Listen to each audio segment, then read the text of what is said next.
জলপরি মণিমালা প্রতিদিনের মতো সেদিনও নদীর জলে সাঁতরে আপন মনে ঘুরে বেড়াচ্ছিল।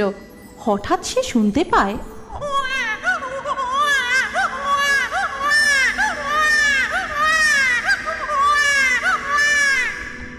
এ কি, কোনো নবজাত শিশুর কান্না মনে হচ্ছে। এই এত রাতে নদীর পাড়ে নবজাত শিশু? এরপর জলপরি মণিমালা নদীর পাড়ে পৌঁছে দেখে এ তো সত্যি সত্যি এক নবজাতক মানব কন্যা।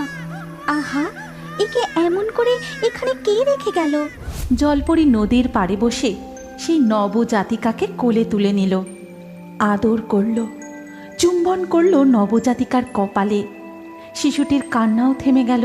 প্রায় সারা রাত এইভাবে যাওয়ার পর যখন দিনের আলো ফুটতে যায়, তখন শিশুটি আবার কেঁদে ওঠে। দেখেছিস তো, তোকে কোলে পেয়ে আদর করতে করতে ভুলেই গেছিলাম তোর খিদের কথা।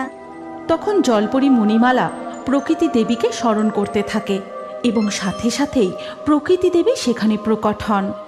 হে প্রকৃতি দেবী, আমি কাল রাতে এই মানব কন্যাকে নদীর ঘাটে কুড়িয়ে পাই। শিশুটি খুবই ক্ষুধার্ত। এখন আমি কি করব কিছুই বুঝে উঠতে পারছি না। ও একজন মানব সন্তান। ওকে তোমার এখানেই ছেড়ে জলে চলে যাওয়া উচিত।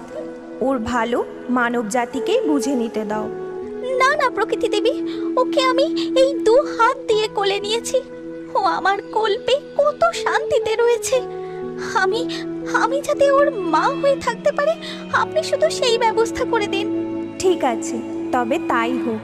এরপর প্রকৃতি দেবী তার জাদু শক্তি দিয়ে মৎস্যকন্যা মণিমালাকে মানব রূপ প্রদান করেন।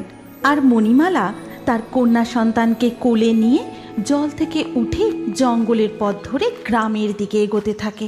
কিন্তু এই যে জলপরি মণিমালা, ওই মেয়েকে আমাকে দিয়ে জলে ফিরে যাও। আমি আজ ওকে খাবো।